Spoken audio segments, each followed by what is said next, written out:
Welcome to Lead Different, the podcast that redefines leadership and challenges the status quo.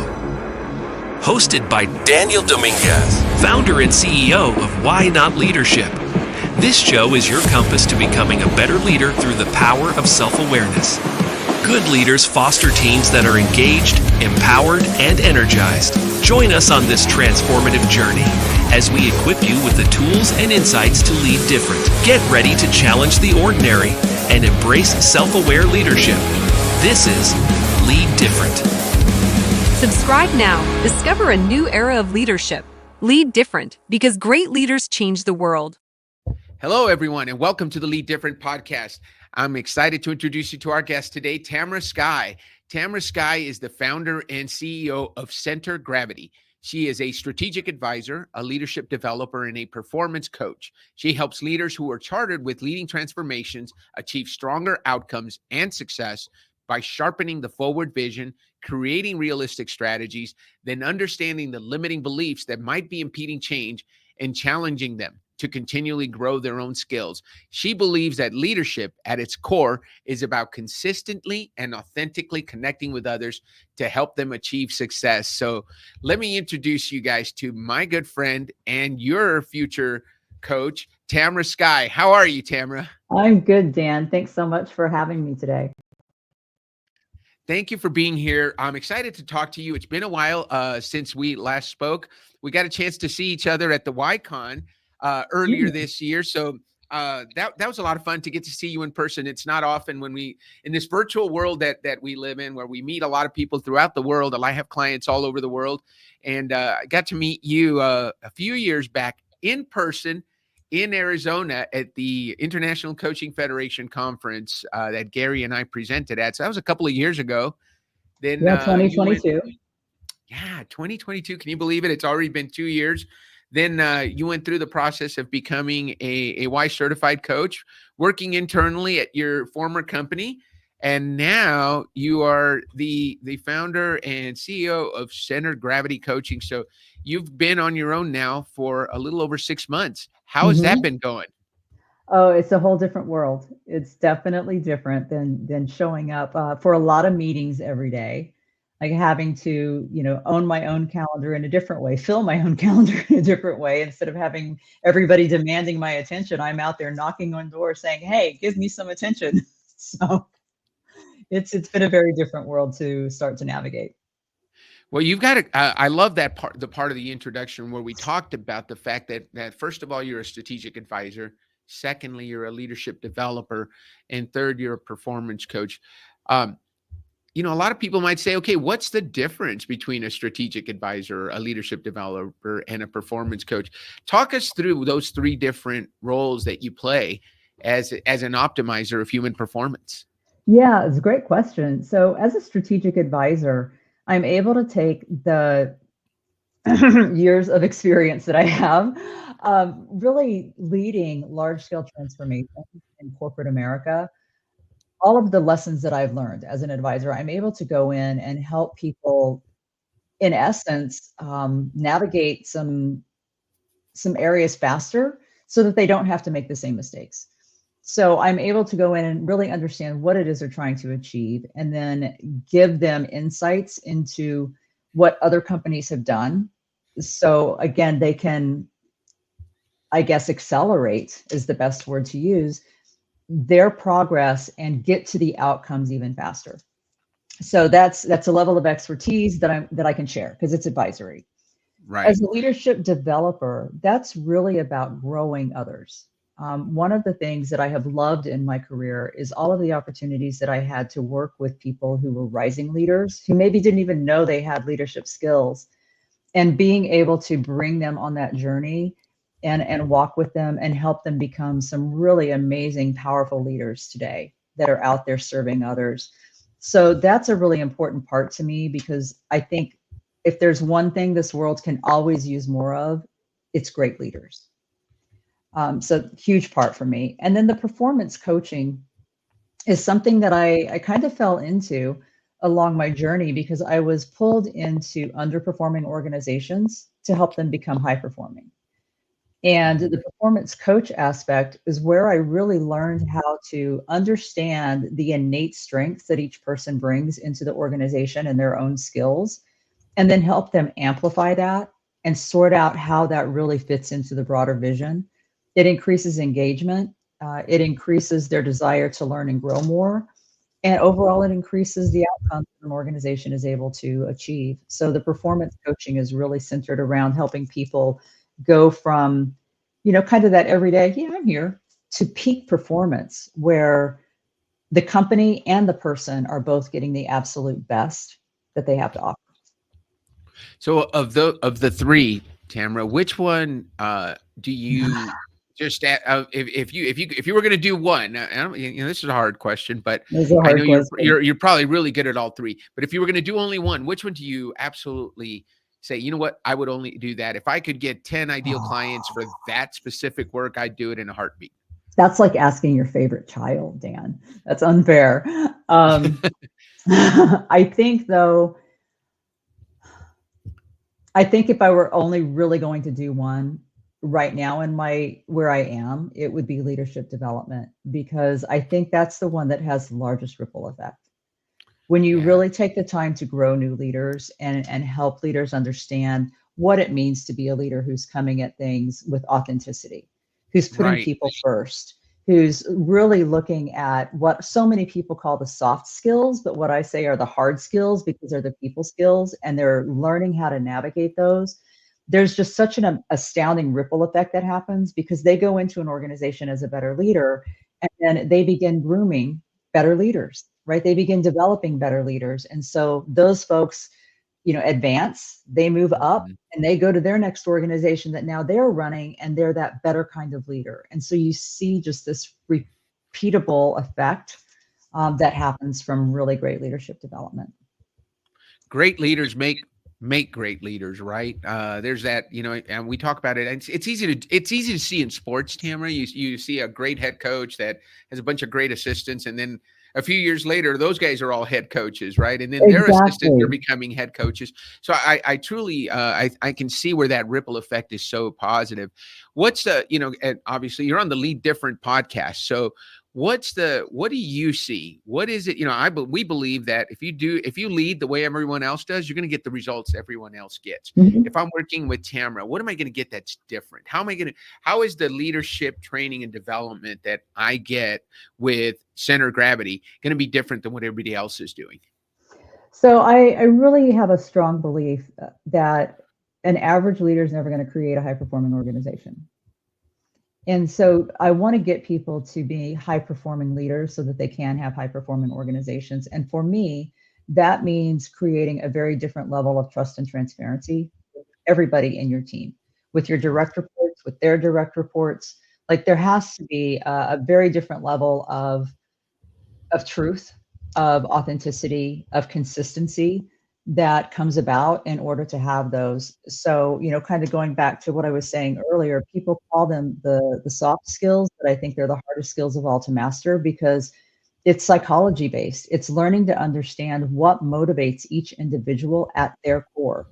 It's one of the reasons why I really gravitated to the Whiteout OS, because when you understand what each person has at their core, you can begin to tap into that in a way that's very authentic for them and bring them into the work that you need to achieve. So I think that's the biggest differentiator. Hey, thanks for bringing that up. I love that you look at the unique individual, right? And so you were attracted to the Y.OS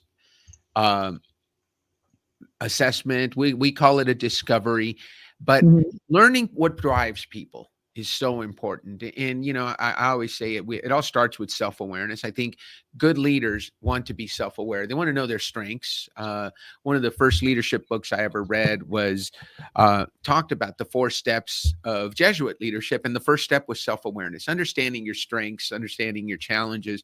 And I think one of the things we forget oftentimes when they're doing the YOS is, yes, we're looking at strengths. And by the way, those of you that are listening, all you coaches that are listening, I know you're out there, especially our fellow Y coaches, Tamara's Y is better way.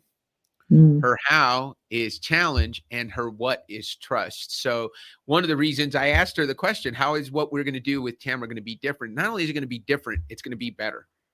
And she has a what of trust. So she has a high drive to make sure that what she delivers is something you can count on. So what a great combination that you have of challenging the status quo, finding a better way, but also making sure that it's something that's dependable and people can count on.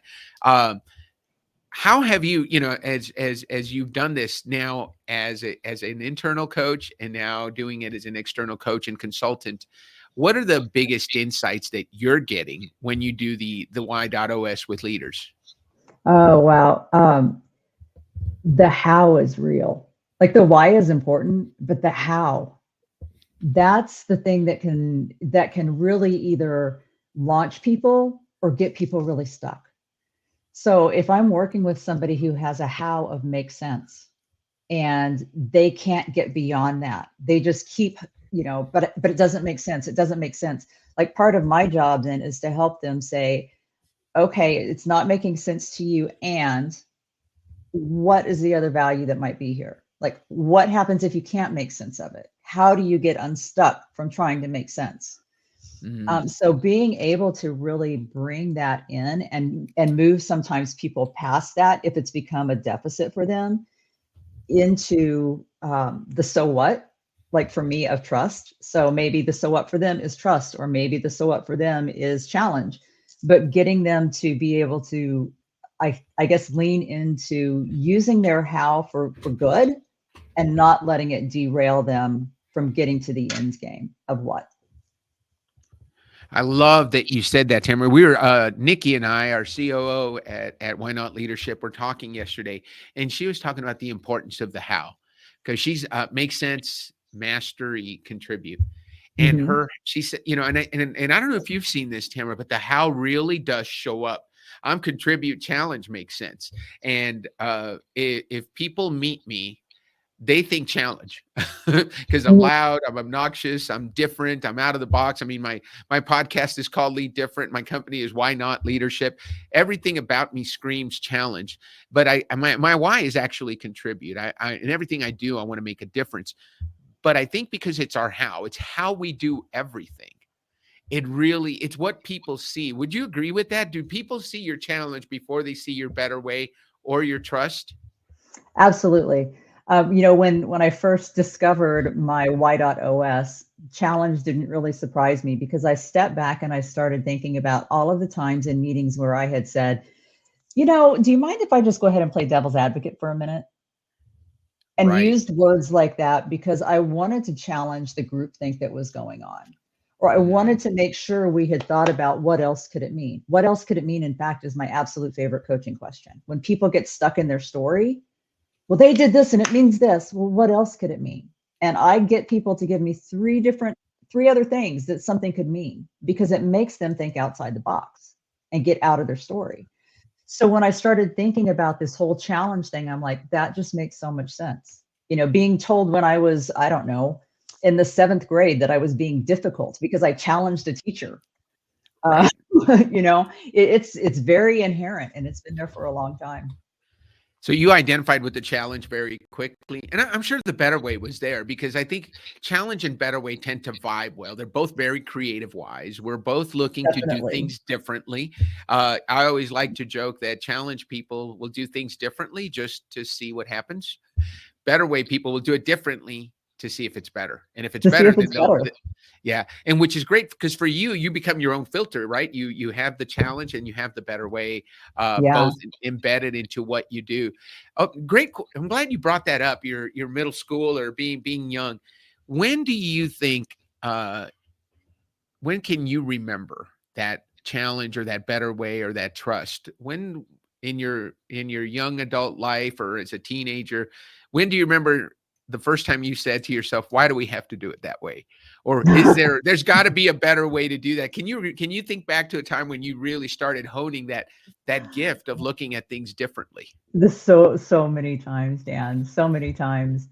Um, so I was adopted, and I can remember stories that my mom would tell of when I was like 3 and 4, of her saying, tie your shoes this way. And I would say, no, mommy, I want to do it this way because for me, it was a better way. When I was in high school, learning algebra, I didn't do it the way that the teacher taught us. I completely got to the same answers in what was a better way for me. And he didn't understand it because it wasn't the formula, but it actually worked. And I remember having the challenge conversation of, do you really believe there's only one way to get to this answer? That one person discovered the absolute one way to get to this answer? Or is there a possibility that my way works too? And then I would show it to him. And he's like, I don't understand how you did that. Well, that sounds like a you problem. So Right, because you're getting to the answer, right? It's interesting you bring that up because I was in the military, Mhm. and you would think with the how of challenge in the military, I would have gotten in a lot of trouble, but people don't. What people don't realize is that the military is about accomplishing the mission, Right. and doesn't matter how you accomplish the mission because as Mike Tyson famously said, everybody's got a plan until you get punched in the nose, right? Once Right. you get punched, once the battle starts, you've got to just You accomplish got to the mission. flex. Yeah, and you got to flex, and those that are capable of flexing in chaos are gonna thrive, and challenge Absolutely. people tend to do well in those environments, right? Um, what about in your adult life as you were in a Fortune 50 Mhm. company where there's a lot of rules and regulations, a lot of processes and systems that you have to follow. How did Tamara live in that environment with the how of challenge that, what I know, and you can agree or disagree with me because you're a fellow coach, people with the why of challenge don't like to be put in a box. People Mhm. don't like to be told exactly how to do things. And you mentioned even learning algebra, you wanted to do it your own way. How Yeah. were you able? I mentioned how I did it in the military. How did you live your how of challenge in a corporate environment? Yeah, I think this might be where the birth of the coach was born, quite honestly, Dan, because I had to learn very quickly how to ask very smart questions so that I was challenging in a way that was thought provoking, not aggressively. So by asking, questions and sometimes putting that caveat of, I'm new to this organization, so if you could help me out, I just need to understand. Or saying, it's this area is something I haven't explored as deeply. Can you help me understand this?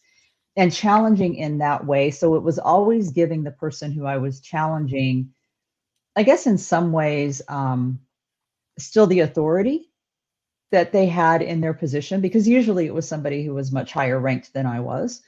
So giving them still that respect and that authority and doing it in a seek to understand and seek to learn way, as opposed to just coming at somebody, challenging them in a very abrupt, assertive way. Not to say I haven't done that, because sometimes, as I moved up the ladder, there were times where that had to happen. Um, Not my favorite times.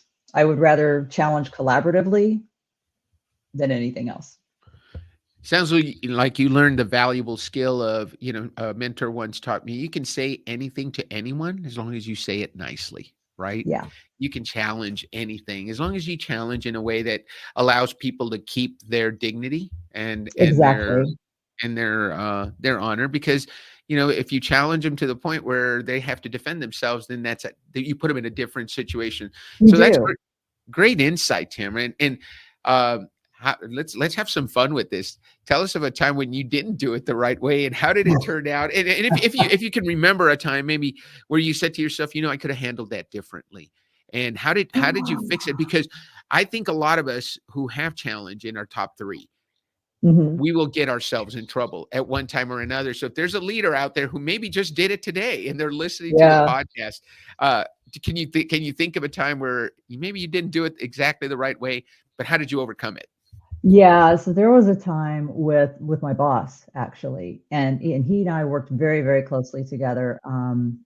So we had a great rapport and just a great connection overall. Um, and we I was in a position where I had a lot of inside information that other people in the room didn't necessarily have yet. And he said something, and I pretty boldly challenged him in that moment. I don't know, maybe I was tired. I don't know what it was. I just was too comfortable, but I challenged him in a very bold way. And I saw the look on his face as soon as I did it.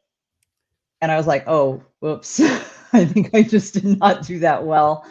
And, I had to call it what it was. Immediately after the meeting, I talked to him. I said, I'm really sorry. I know that didn't come out the right way. I didn't approach it the way I should have.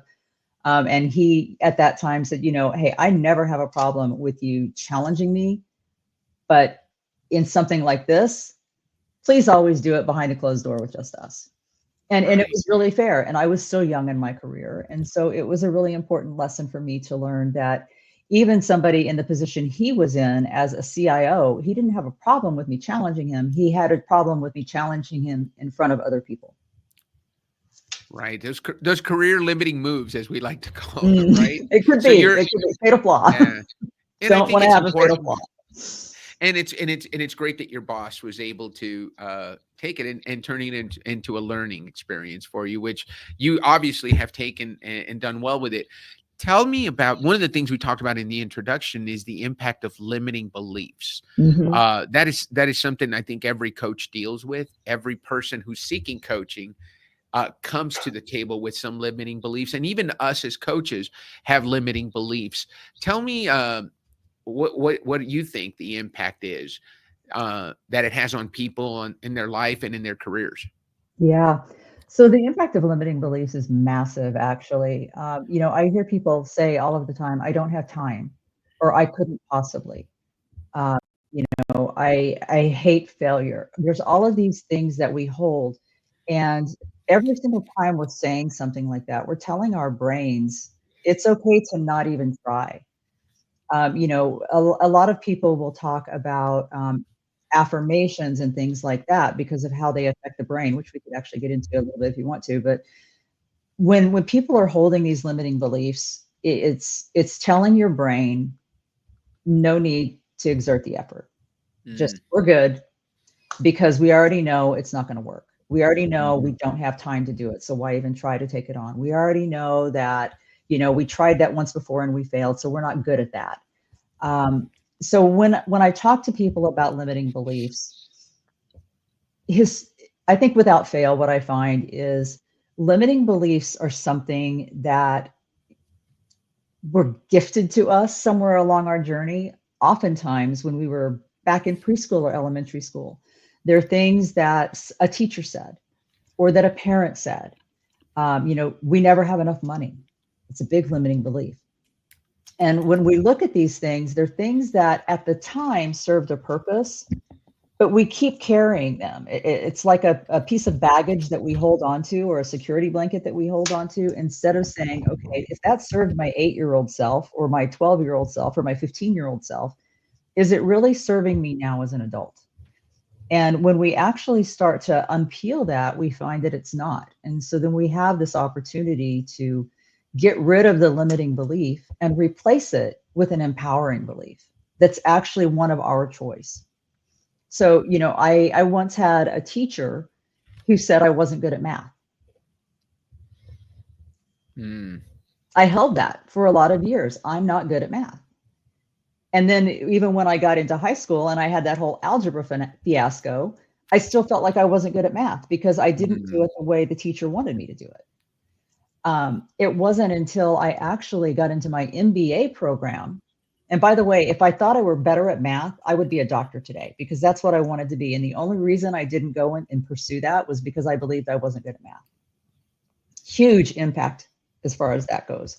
When I got into my M.B.A. program, it was actually my son, who was also going through a master's program at the time, who said, Mom, math is easy. You do this all the time. You just don't even realize it.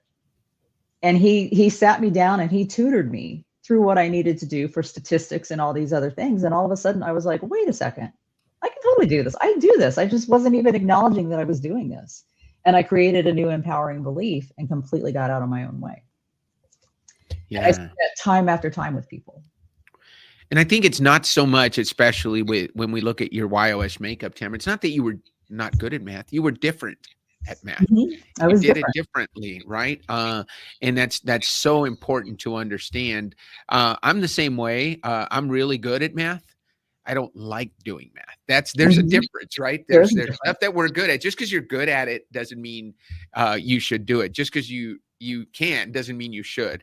I would never do my own taxes. I know that I don't have the time, the attention span to sit there Uh-huh. and look at everything in minute detail. That's what people who are born with CPA like brains are And I for. do my own every year. Yeah. There you go. So I think it's understanding that we all have talents and gifts. And I like what you talked about. Tell me, you mentioned affirmations. Tell me about Mhm. how do you go from a limiting belief? How do you use affirmations to get away from a limiting belief so that it's now an expanding belief, Yeah. or even turn it into a strength like you've been able to do? Yeah, so one of the things I really coach people to do is to take that limiting belief and write a new story. So, write the story that puts it in a positive light. Mm, So a limiting belief might be, at my age, I'm too old to leave my company and go get a new job. People really wouldn't want to hire me because I only have 5 years left to work before I retire, right? That's a very limiting belief that shuts you down. So having somebody instead take, a 3x5 card, just like, let me find one here that doesn't have stuff all over it.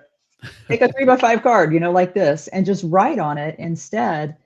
Um, People would love to hire me for the skills and experience I bring.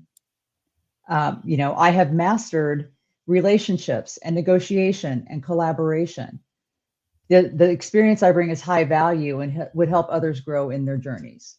Like, so just taking it and making it something different that's positive. And then I have people actually read that out loud, like 5, 7, 10 times a day. And I always want them to do it out loud because if you just read it in your head, that's great. But when you're actually saying it out loud and you're putting some physicality to it, it begins to literally change the neural paths in our brains. So it moves from the ventral medial prefrontal cortex, hmm and it starts to just really embed in there and becomes an actual belief. Like there's actual empirical data out there that shows that when you're doing affirmations and you have the physicality involved in it, that it becomes just uber empowering. Mm. So I love using that. Sounds like a great exercise. I might steal that, Tamara. I like it a lot. Let me ask you this because as we're talking, I'm seeing so many different ways we can go with this. I know we have a Mm. limited amount of time, but you shared an acronym with me for the word failure, Ah, and yeah. can you share it with the audience? I want to make sure people hear this because talk about taking a limiting belief and turning it completely around. Tell us what the letters in the word failure mean, and how do you use Yeah. So I think one of the biggest limiting beliefs out there is a fear of failure. I'm afraid I will fail. And if I fail, I won't be accepted. Or if I fail, people will look at me differently. If I fail, whatever it is. excellent? So, failure, I know there are some people who say to fail is the first attempt in learning. Well, I like that, but I didn't love that. So in the last organization that I was running, we were leading large scale transformation, and failure was a real option. And it was something that a lot of people in my organization were really struggling with. And so one day it just came out of me. I said, listen, guys, failure is nothing more than a future advancement in learning under recurrent experimentation. A future advancement in learning under recurrent experimentation. Because what we really wanted people to do was experiment more. We wanted them to take those small bite experiments, to try things, and then to step back and do a little bit of a retrospective and say, what did I just learn? Did the experiment work? Did the experiment not work? If it worked, how do we advance it? If it didn't work, why not? Right? Why did it not work? And what did we learn from it? And what's the next experiment we need to run in order to get to where we need to get to? So that became my thing for failure, future advancement in learning under recurrent experimentation. So how did so let's talk about that. So future advancement in learning. A lot of companies talk about giving people the freedom to fail. It sounds like that's what you did with the teams, that you were implementing large scale change that where failure at, it's interesting you bring that up, because these are Fortune, it says Fortune 50 company. Mhm. Probably millions and probably billions of dollars at stake between success and failure, but you gave people the freedom to fail. A lot of companies call it failing forward. Learn from the Mhm. failure, right? Um, but then there's the other side of it, and when we learn about the Apollo mission, for example, where failure was not an option, because if you Mhm. failed, people were going to die. How do you give people enough rein to fail forward, but yet not fail the mission? And Yeah. that's probably a really nuanced uh, distinction that you have there. Well, yes and no. I mean, I think every failure is a failure forward, but there you can have catastrophic failures, and we don't want that. So it's about failing fast. And so one of the guidelines that we set was, we will run experiments, but every experiment needs to be time boxed, right? This is like going really long-tailed experiments where the failure gets bigger and bigger and bigger and bigger because you have so much time behind it. So let's fail fast. Like, what are we going to experiment with? How long are we going to experiment? And then we cut it, right? If it's a 3-week experiment, if it's a 3-month experiment, you're limiting the catastrophic effect of your failure when you do that. So if we take that cutoff and we say, okay, pause, what have we learned? Are Mhm. we doing well? Are we trending towards, really negative failure? If we're trending towards negative failure, how do we need to adjust in order to try something different? Like, let's shift the game.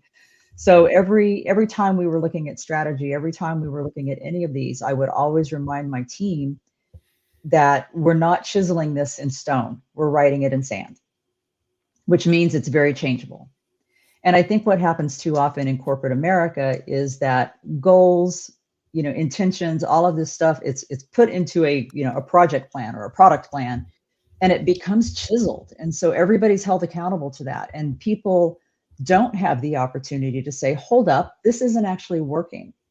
Right. What do we need to do? How do we need to flex? Where do we need to shift a little bit? Because sometimes it's a 1 degree shift, right? I mean, if you think about navigation, if I start off in LA and I'm trying to get to New York City, right? I have my navigation path. If I veer just 1%, I'm not going to wind up anywhere near New York as I'm going through that trajectory. Sometimes we just need that 1% shift in order to get us where we actually need to go. Fabulous. That I really like that example, and I've seen that used a lot. But I like the way that you brought it to just the fact that, hey, that's how we operate in an environment where we're allowing failure to happen. I like the time block too. I think a Mhm. lot of people get stuck in, there's nothing worse than running enthusiastically in the wrong direction, right? Right. For a really long time. For a really long time, Yeah. right? Then you're just exhausted.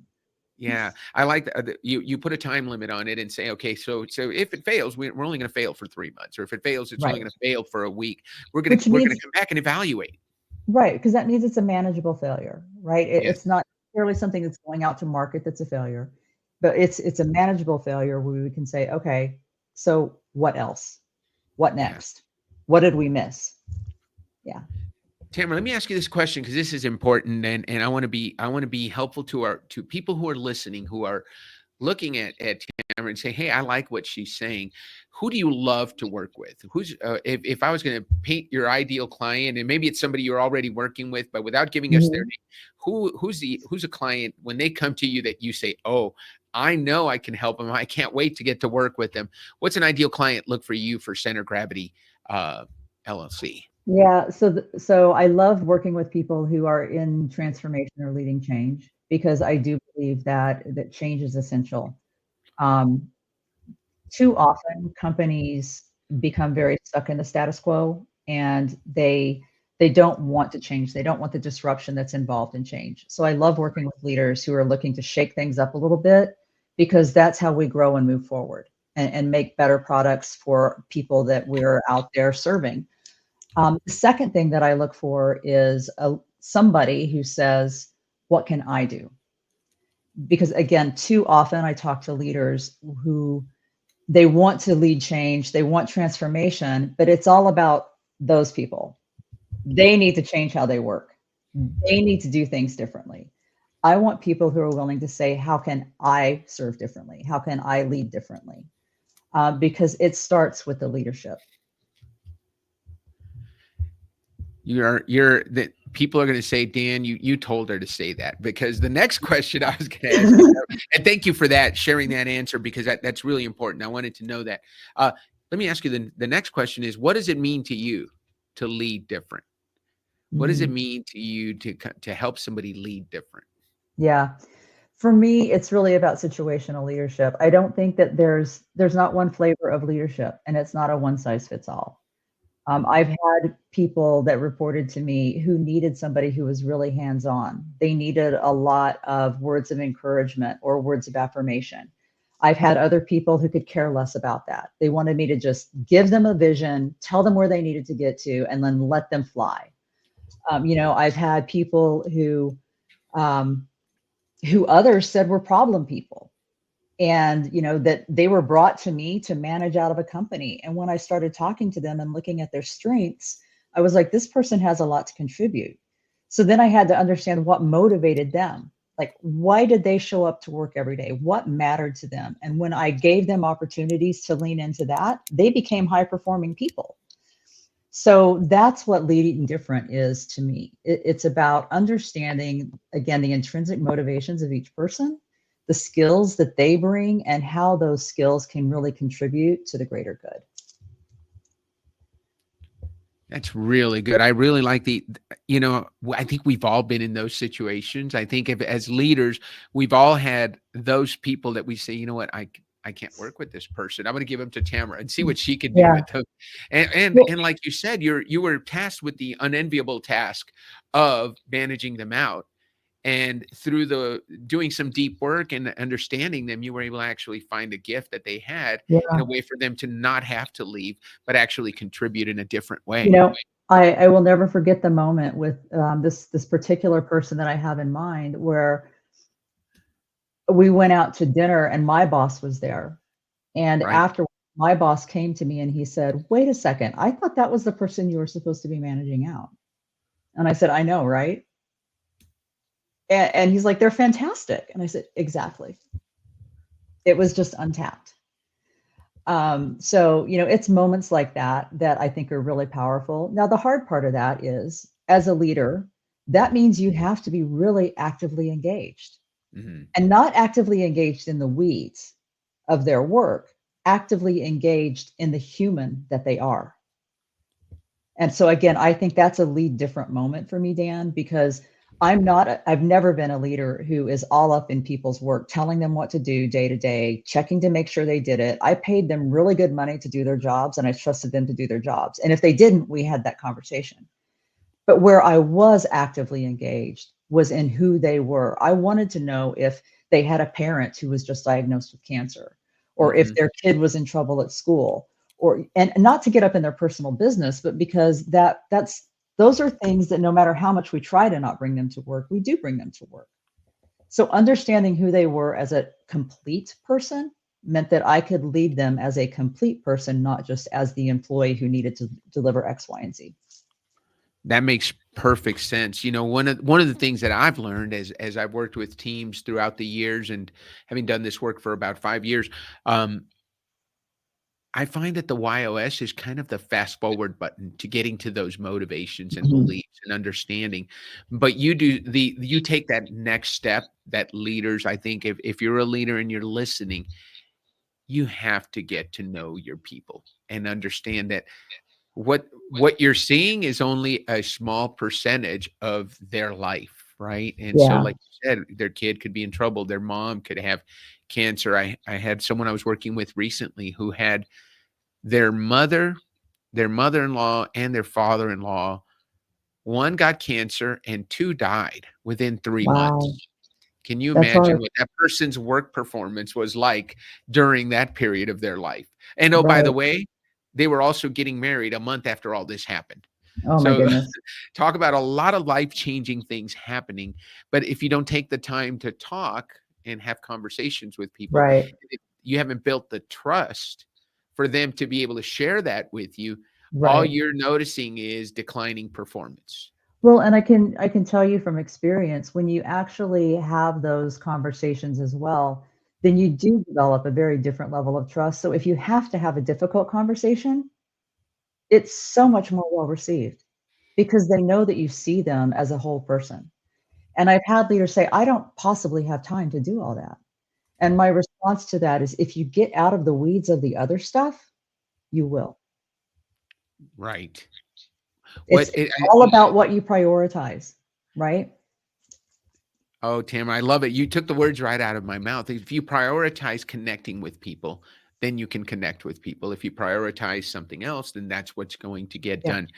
Tamara, what's your biggest why not moments? And since we're talking about why not leadership and leading different, what's a time in your life when you said why not to something and you're so glad you did it? I know you asked this question of everybody, so I've been thinking about this, and it's funny. My first instinct was to give you something businessy, and I'm not going to do that. I'm gonna go against that first instinct, and instead, I will say my biggest why not moment was in 2011 when my parents were 87 at the time, living in California, and I wanted to move them to Arizona, and we looked at a ton of different, assisted living, retirement places, and they were just like all of them. They didn't like them. And so finally I said, well, what if I buy a different house and you just live with me? And I got an immediate thumbs up. And then I thought, what am I doing? I worked 60 hours a week. I was getting ready to start pursuing my MBA, which was going to be another 35 hours a week. So there's 95 hours a week gone. And I was going to take on two people who were 87 years old and who needed care. So it would have been really easy to say, I can't. And instead I said, why not? I won't lie and say it was easy, but I will 100% say that I have zero regrets and it was the best why not I ever did. Wow. Are your parents still around, Tamara? They are not. Nope. So They both passed away 5.5 years later at the age of 93. that is so wonderful. I bet you created some amazing memories. Yeah. And what a different way to do it, because at the end of the day, you may have had to hire a caretaker, but you were going to do that anyway. They were going to have Mhm. to pay if you were going to assisted living, you were going to probably pay Yep. a lot more. A lot more. Uh, and you got to spend some time with them. And wow, I'm getting chills thinking about Yeah. what I know that was a sacrifice for you, but it's also such a different way to look at it because so many of us would have had that limiting belief. I don't have time. If I'm spending 95 hours, Mhm. 95 of my waking hours already on getting my MBA and working, do I have time to care for these 87-year-old people who, by the way, took care of me when I was Exactly. young and helpless and needed to be changed also, right? That's Exactly. fantastic. Congratulations. That is an amazing story. And I can't think of a better story to leave on than that. What do you say we end the show on that note? Why not? Thank you so much, Tamara, for being on the show. Thank you for sharing your thoughts on how to lead different, sharing what you do different at Center Gravity, how we can work with people at an even deeper level. I think this has been a fantastic conversation, and I'm excited that you're in the world, that you're able to be out there helping people lead through change. And I look forward to hearing more success stories and having you back on again to tell us more Awesome. about it. Thanks, Dan. I really appreciate it.